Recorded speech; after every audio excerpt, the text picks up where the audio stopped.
नमस्कार साथियों, स्वागत है आपका अपने चैनल परीक्षा पे। हम लोग बिहार सीरीज में आज हम लोग बिहार की भौगोलिक संरचना पे बात करने वाले हैं। हम लोग पढ़ेंगे कि भौगोलिक संरचना बिहार का किस प्रकार का है और उसके तहत जितनी भी चीज़ें आती हैं वो सारे हम कवर करेंगे। इसके साथ साथ जितने भी इस टॉपिक से संबंधित बिहार के विभिन्न एग्जामों में पूछे गए प्रश्न हैं उनके तर्ज पर भी हम चीज़ों को आगे देखेंगे, पढ़ेंगे और समझेंगे। तो चलिए आगे देखते हैं।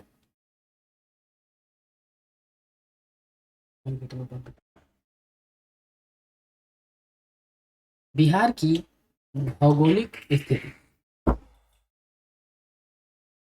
बिहार की भौगोलिक स्थिति में हम लोग पढ़ने हैं बिहार गंगा के समृद्ध मैदानी भाग के मध्य बसा हुआ पूर्वी भारत में अवस्थित एक प्रमुख राज्य है। 15 नवंबर 2000 को झारखंड के पृथक होने के पश्चात बिहार अपने वर्तमान स्वरूप में आया। यानी जो बिहार है वो उसका सबसे आखिरी बार जो विभाजन हुआ था वो 15 नवंबर 2000 को हुआ था और बिहार से झारखंड अलग हो गया था इस दिन को। बिहार राज्य कर्क रेखा के उत्तर में स्थित है। इसका भौगोलिक विस्तार 24 डिग्री 20 मिनट 10 सेकंड से 27 डिग्री 31 मिनट 15 सेकंड उत्तरी अक्षांश तथा 83 डिग्री 19 मिनट 50 सेकंड से 88 डिग्री 17 मिनट 40 सेकंड पूर्वी देशांतर के मध्य है। अब आपको ये वाला इंफॉर्मेशन क्या है कि याद रखना है। तो याद कैसे रखना है कि 24 20 10 से लेकर 27 31 15 तक उत्तरी अक्षांश में है और 83 19 50 88 17 40 पूर्वी देशांतर के मध्य ये स्थित है। अब बिहार की अगर आकृति की ज्यामितीय आकृति की अगर बात करें तो यह लगभग आयताकार है। बिहार का कुल क्षेत्रफल 94,163 वर्ग किलोमीटर है और ये कई बार प्रश्न इससे बने हैं। बिहार का कुल क्षेत्रफल कितना है? 94,163 वर्ग किलोमीटर। इसका विस्तार उत्तर से दक्षिण 345, यानी उत्तर से दक्षिण। अगर ये बिहार का हम मैप बनाएं एक हल्का सा,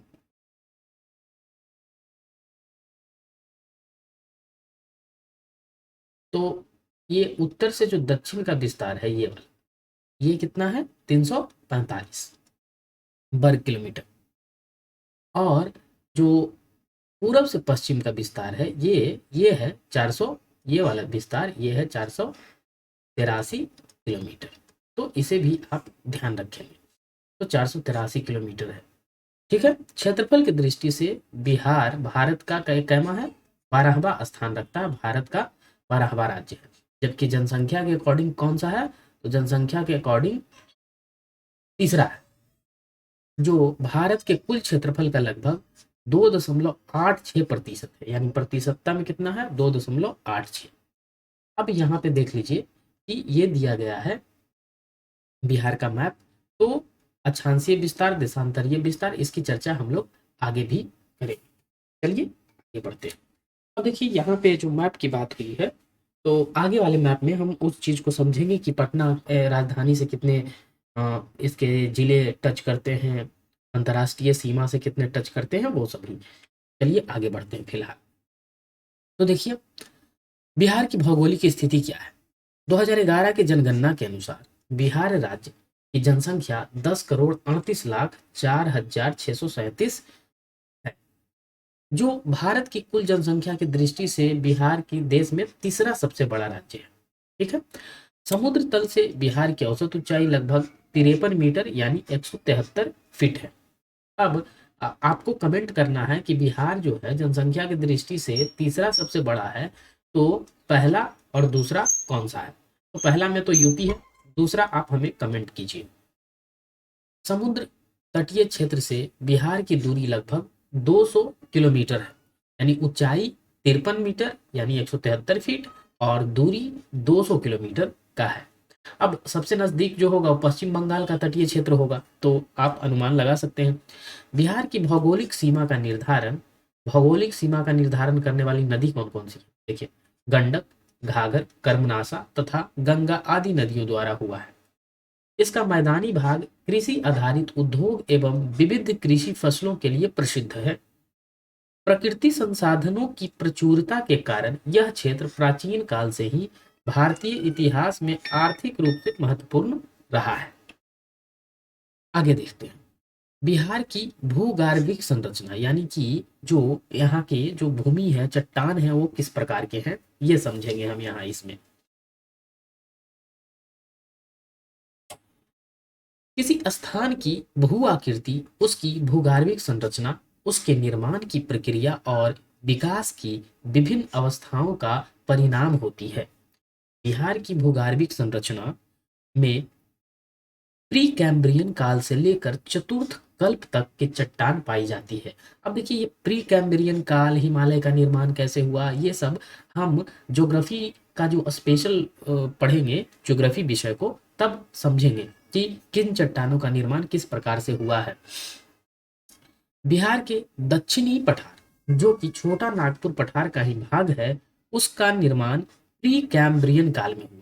कौन से का? जो कि बिहार का जो दक्षिणी विस्तार है वो प्री कैम्ब्रियन काल में हुआ है। जैसे गया में गया हिल्स वगैरह है, कैमूर उमर का जो इलाका है, वो सभी। यह पठार संरचनात्मक दृष्टि से सबसे अत्यंत प्राचीन है, यानी सबसे पुराना है। तो सबसे पुराना कौन सा है? छोटा नागपुर के पठार का जो भाग है, जो कि दक्षिणी पठार का हिस्सा है। बिहार का जलोढ़ मैदान भूगर्भिक संरचना की दृष्टि से सबसे नवीन संरचना वाला क्षेत्र है। मुंगेर और जमुई, धारवाड़ चट्टान, रोहतास और कैमूर, विंध्यन चट्टान, उत्तरी चंपारण यानी चंपारण का जो उत्तरी हिस्सा है वो टर्शियरी चट्टान तथा बिहार का उत्तरी मैदान क्वार्टरी चट्टान से संबंधित है। तो ये चट्टानों का जो भूगर्भिक संरचना है उसका वितरण किस प्रकार से है, कौन सा टर्शियरी में आता है, कौन सा क्वार्टरी में आता है, तो कौन सा विंध्यन चट्टान का हिस्सा है, ये हम लोगों ने सीखा।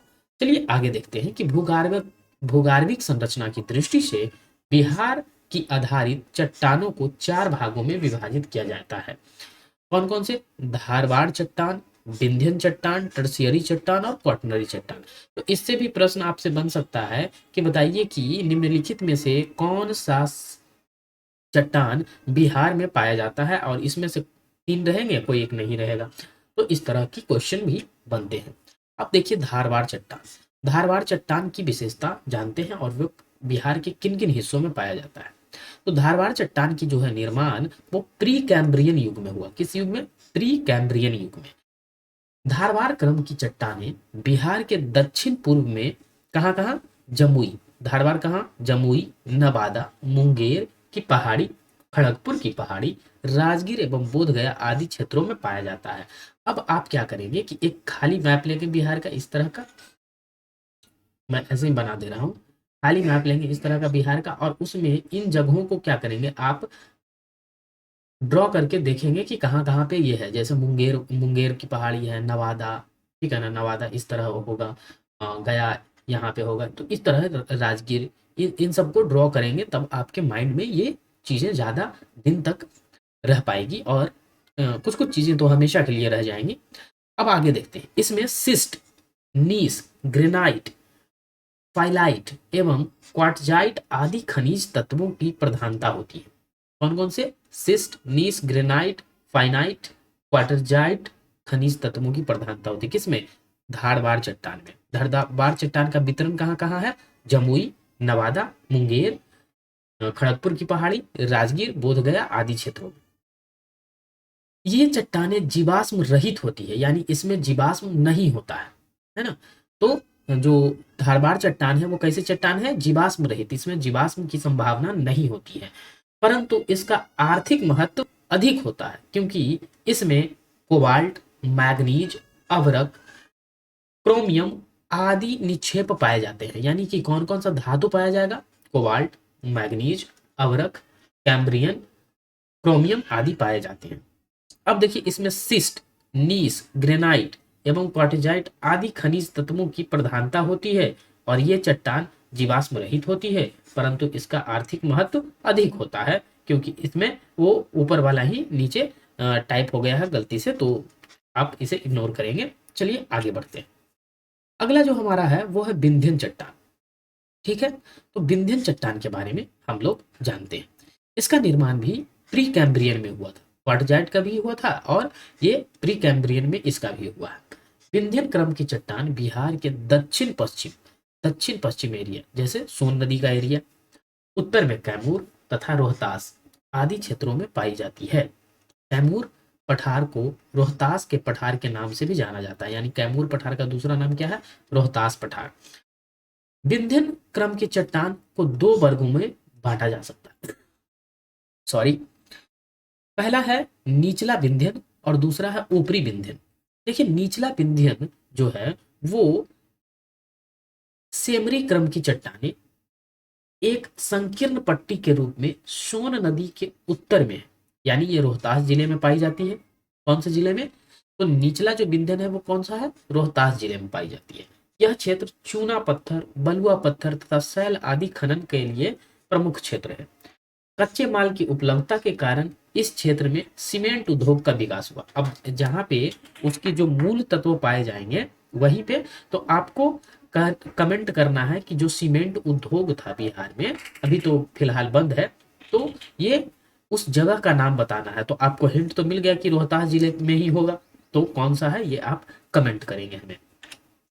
अब देखिए वितरण जो है वो क्या है। टर्शियरी चट्टान क्या है? तो चंपारण का जो है उत्तरी भाग वहां पे होता है। यहाँ इस तरह की एक पट्टी पाई जाती है, तो इसमें क्या है कि टर्शियरी चट्टान होता है। और क्वार्टरी चट्टान जो है वो इस एरिया में पाया जाता है, मधुबनी, मुजफ्फरपुर, सीवर, इस सब में।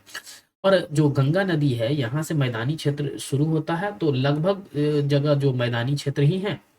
तो धारवाड़ नीचे के क्रम में होता है और विंध्यन थोड़ा सा कैमूर और रोहतास के एरिया में पाए जाते हैं। तो यहाँ से आप ये चीजें समझ कर रखेंगे। अब इसी में मैं एक काम करता हूँ कि आपको थोड़ा चीजें ड्रॉ करके दिखा देता हूँ कि जैसे देखिए जो हमारा सीमा है वो इस तरह से है कि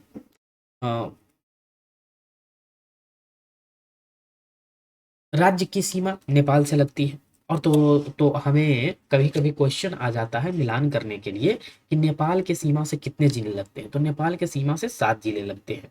तो पहला जिला जो है वो है पश्चिमी चंपारण। तो पश्चिमी चंपारण एक हो गया।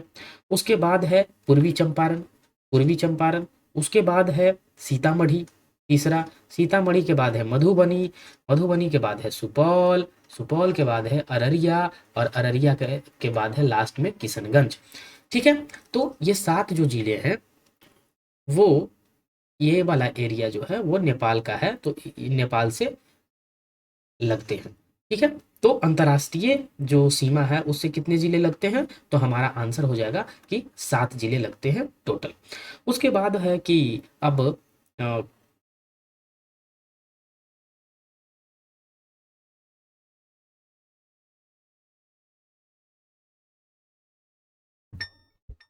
हेलो।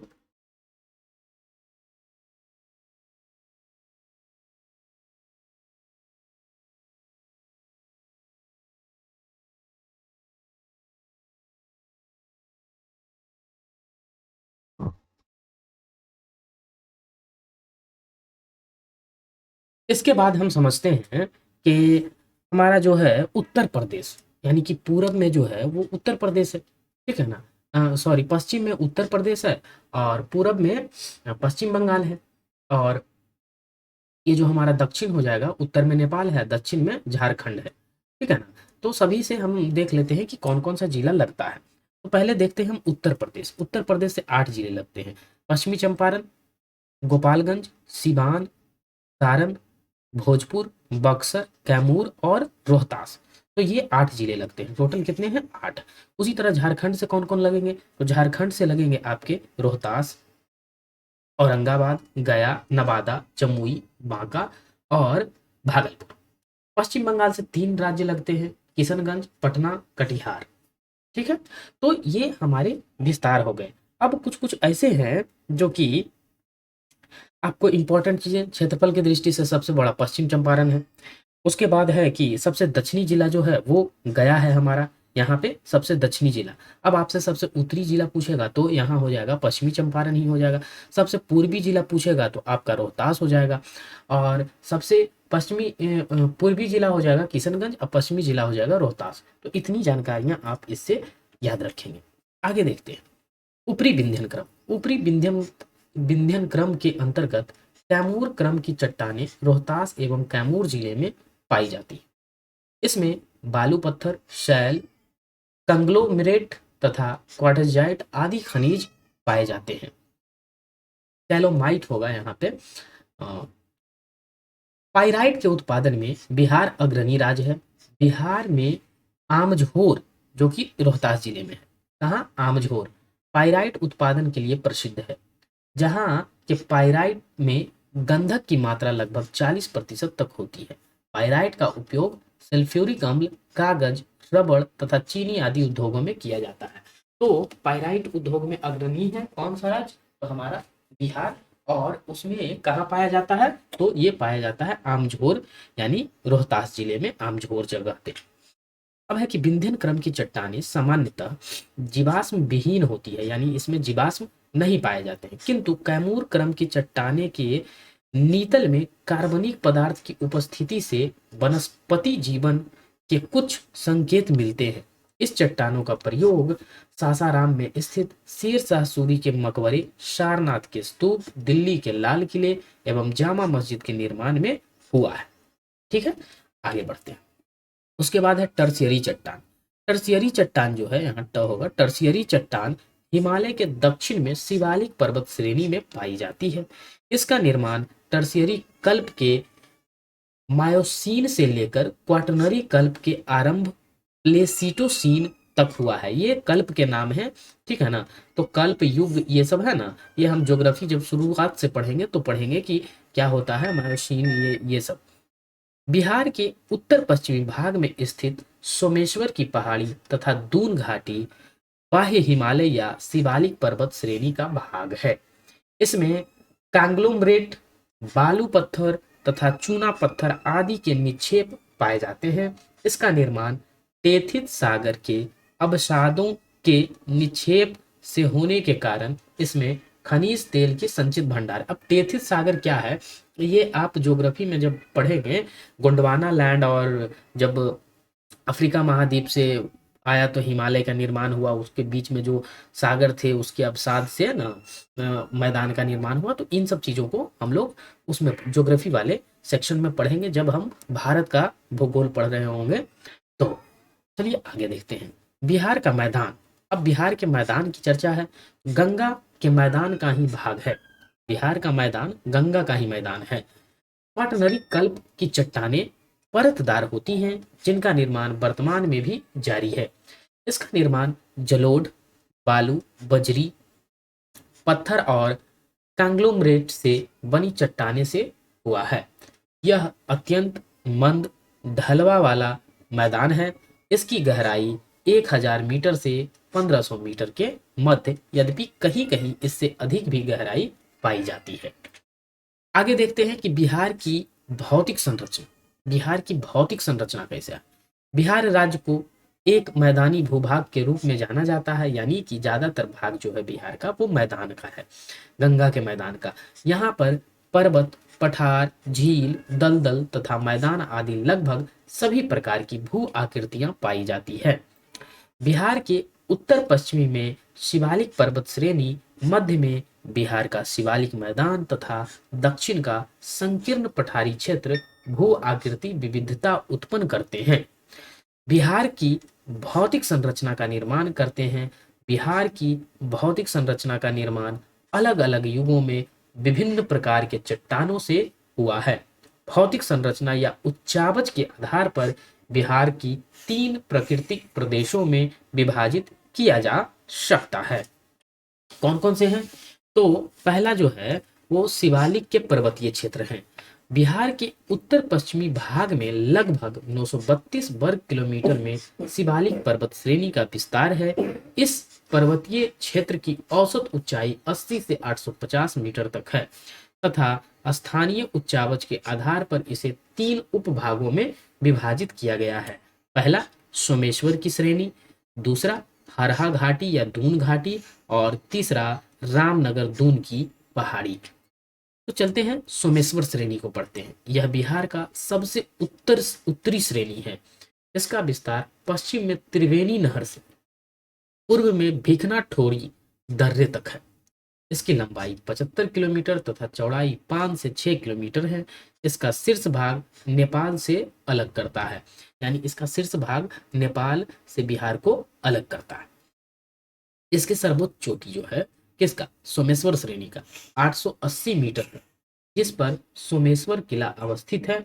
इस श्रेणी में नदियों का अपरदन से अनेक दर्रे का निर्माण हुआ है, जैसे भिखना ठोरी दर्रा, सोमेश्वर दर्रा, मरवात दर्रा प्रमुख हैं। ये दर्रे बिहार और नेपाल के बीच यातायात हेतु मार्ग प्रदान करते हैं। तो हो सके कि आगे आपसे ये दर्रे से भी कुछ क्वेश्चन आ जाए, तो इसे भी आप ध्यान रखेंगे।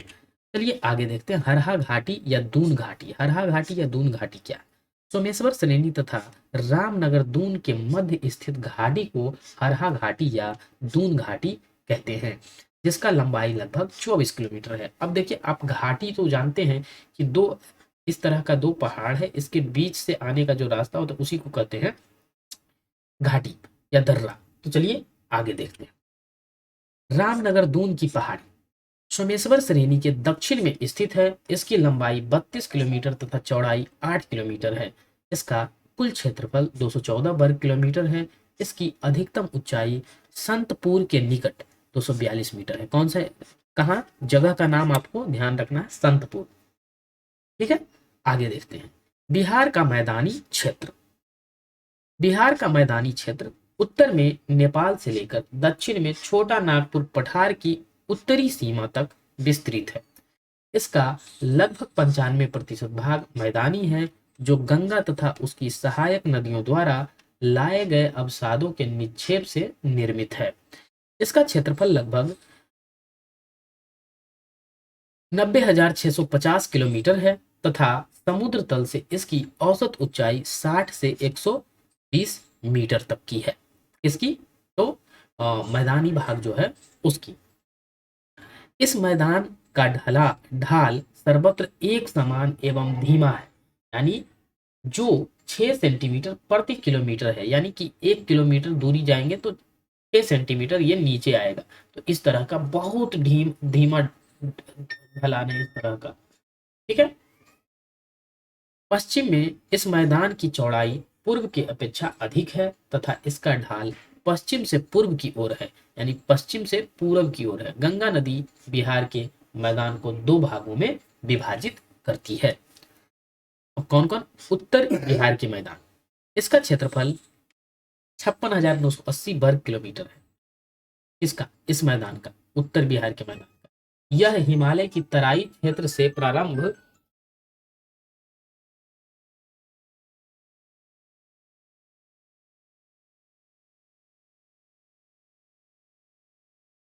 प्रारंभ होकर दक्षिण में गंगा नदी तक विस्तृत है। इस मैदान का निर्माण गंगा एवं उसकी सहायक नदियों कोसी, बागमती, बूढ़ी गंडक तथा घाघरा आदि के द्वारा लाए गए अवसादों के निक्षेप से हुआ है।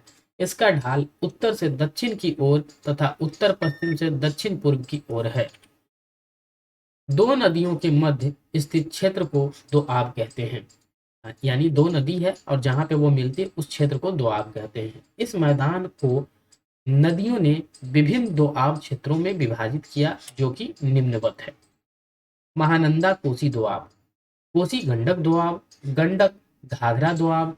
इस मैदान में नदी विसर्पण के कारण गोखुर झील, और गोखुर झील का ही अन्य नाम है चौर या छाड़न या मन, इसी को कहते हैं, का निर्माण हुआ है तथा इन नदियों के मध्य बाढ़ग्रस्त क्षेत्रों में बड़े बड़े दियारा प्रदेश अपनी विशिष्ट क्षेत्रीय विशेषताएं रखते हैं।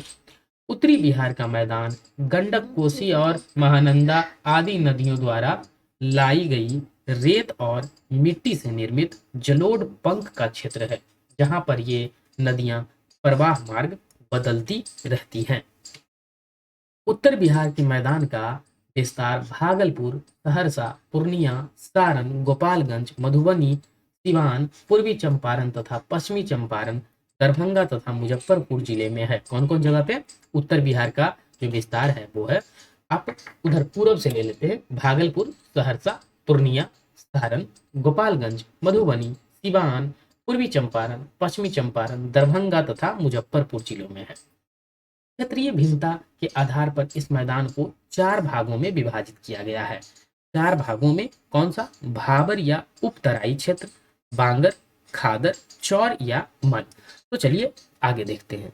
भाबर या उपतराई क्षेत्र, यह शिवालिक पर्वत श्रेणी के दक्षिण में एक संकीर्ण चौड़ी पट्टी के रूप में पश्चिम से पूर्व तक विस्तृत है। इसका विस्तार उत्तर बिहार के 7 जिले, इसका तो भाबर या तराई क्षेत्र का किशनगंज, अररिया, सुपौल, मधुबनी, सीतामढ़ी, पूर्वी चंपारण तथा पश्चिमी चंपारण, यानी जो उत्तर वाले जितने क्षेत्र थे उन सभी में इसका विस्तार है।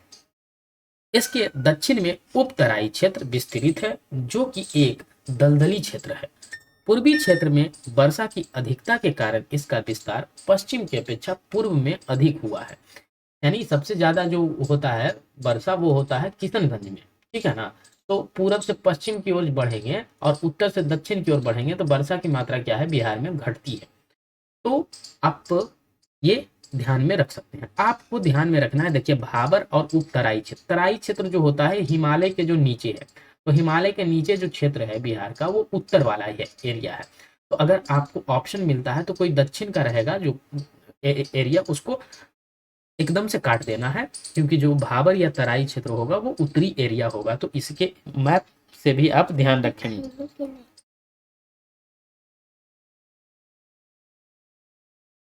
बांगर, यह पुरानी जलोढ़ से निर्मित उच्च भूमि का क्षेत्र है। बांगर भी बाढ़ के का मैदान है, किंतु इसका निक्षेप खादर की भांति प्रति वर्ष नहीं होता है। कैल्शियम कार्बोनेट की उपस्थिति के कारण इस मृदा में कंकड़ों की अधिकता पाई जाती है। इसका विस्तार उत्तर पश्चिम बिहार के मैदानी भाग में पाया जाता है। तो ये आप देखेंगे उत्तर और पश्चिम, तो उत्तर पश्चिम कौन सा होगा? तो यूपी के तरफ का एरिया जो होगा वो उत्तर पश्चिमी होगा। तो आप ध्यान रखेंगे। खादर, नदियों के द्वारा लाए गए नवीन जलोढ़ निक्षेप को खादर कहते हैं। यानी जो नवीन जलोढ़ होता है उसे खादर कहते हैं। इसका सर्वाधिक विस्तार कोसी तथा गंडक नदियों के मध्य हुआ है। प्रतिवर्ष बाढ़ के कारण रेत के नवीन परतें का निक्षेप होने से इसकी उर्वरता मिट्टी के निक्षेप पाए जाते हैं। यानी इसकी उर्वरता अधिक होती है क्योंकि हर साल मिट्टी बदलते रहते हैं। इस क्षेत्र में नदियों का विसर्पण के फलस्वरूप छाड़न झील या गोखुर झील तथा दियारा भूमि का निर्माण हुआ है, जिसमें राघोपुर दियारा द्वीप प्रमुख है। अब राघोपुर अभी अभी क्या था कि न्यूज में था कुछ दिन पहले, तो इसे आप ध्यान रखेंगे कि राघोपुर दियारा द्वीप जो है वो नदी द्वीप है और सबसे बड़ी नदी द्वीप है, तो इसे ध्यान रखेंगे। चौर या मन, बिहार के उत्तरी मैदान में प्राकृतिक रूप से जलमग्न निम्न भूमियां पाई जाती है, जिन्हें चौर या मन कहा जाता है। कौन सा भूमि? जलमग्न भूमि, ठीक है ना, उसे चौर या मन कहते हैं। बिहार के पूर्वी चंपारण में बहादुरपुर तथा सुंदरपुर चौर तथा पश्चिमी चंपारण के लखनी चौर प्रमुख है। तो कुछ चौर के नाम भी आप ध्यान में रखेंगे। यह मुख्य रूप से गोखुर या छाड़न झीलें होती हैं। इनका निर्माण नदियों के मार्ग परिवर्तन से हुआ है। यानी नदी जब मार्ग परिवर्तन करती है तो इसका निर्माण होता है। मन के मुख्य उदाहरण पिपरा मन, सिमरी मन, माधोपुर मन तथा टटेरिया मन आदि हैं। ये गहरे एवं मीठे जल के प्रमुख स्रोत होते हैं। इनका उपयोग मत्स्य पालन, सिंचाई, पक्षी विहार, पर्यटन तथा मखाना के उत्पादन में किया जाता है। अब अभी जो है वो मखाना जो है बहुत न्यूज में था, तो मखाना उत्पादन वाले क्वेश्चन यहाँ से आपका बन सकता है, तो आप ये ध्यान रखेंगे। बिहार के उत्तर पूर्व के निम्न भूमि क्षेत्रों में भारत का लगभग 90% मखाना का उत्पादन किया जाता है, यानी 90% मखाना का उत्पादन सिर्फ बिहार से होता है। इसे अभी जीआई टैग भी दिया गया था।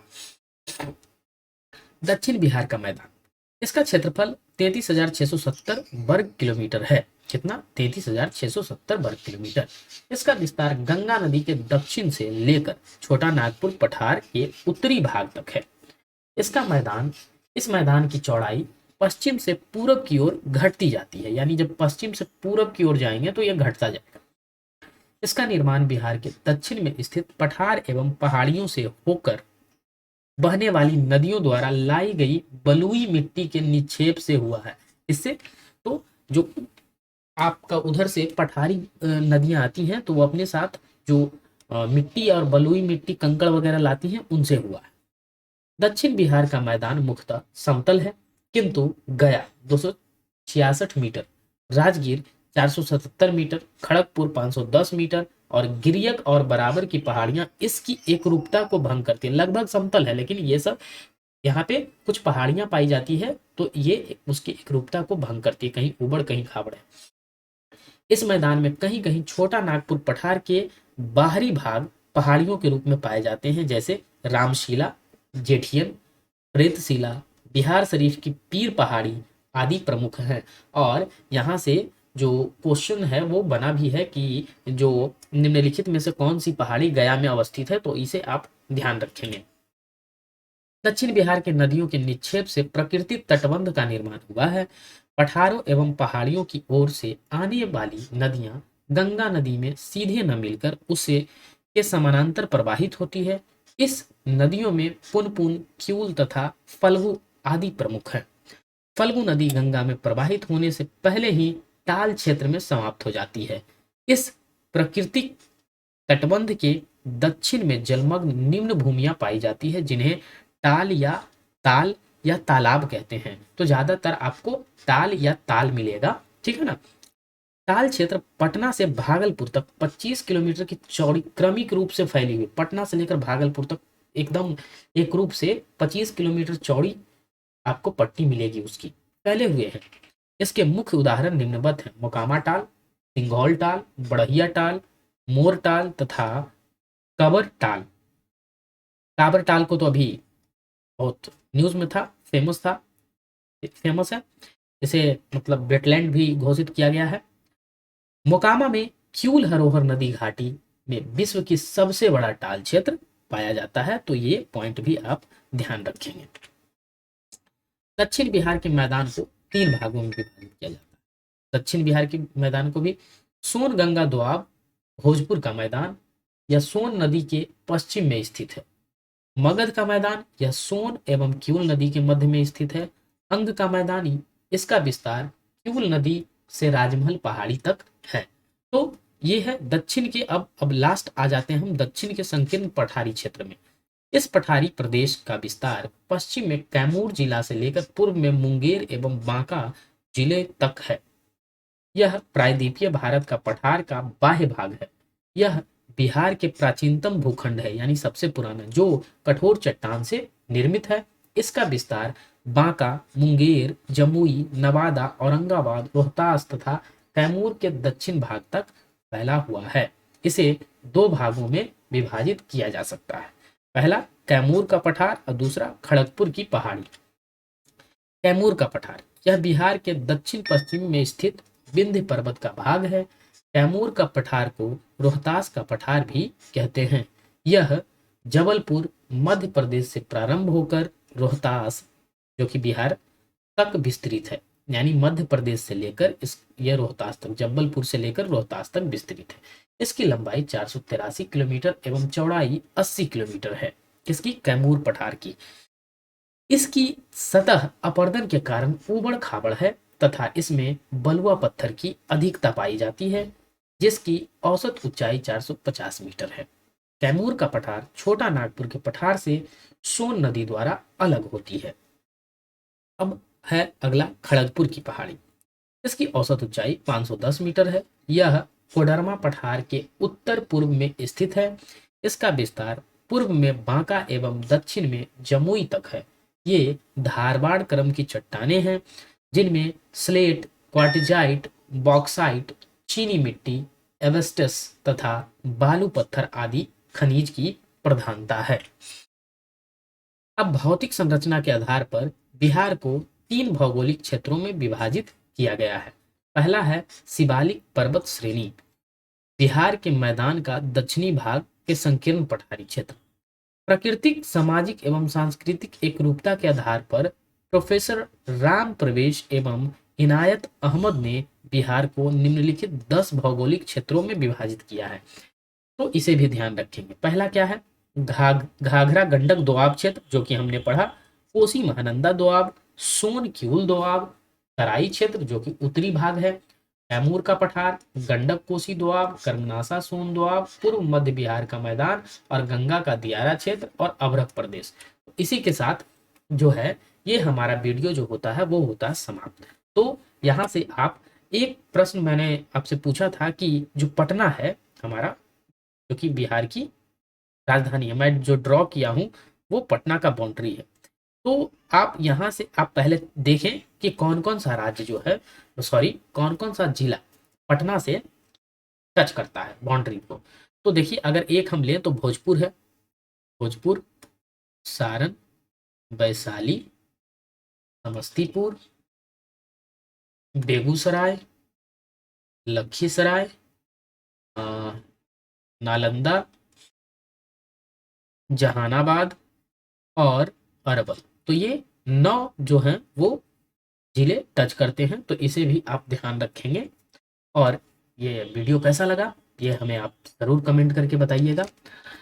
तो चलिए वीडियो को यहीं समाप्त करते हैं, मिलते हैं आपसे फिर से एक नए वीडियो में। तब तक के लिए मस्त रहिए, पढ़ते रहिए। धन्यवाद, जय हिंद।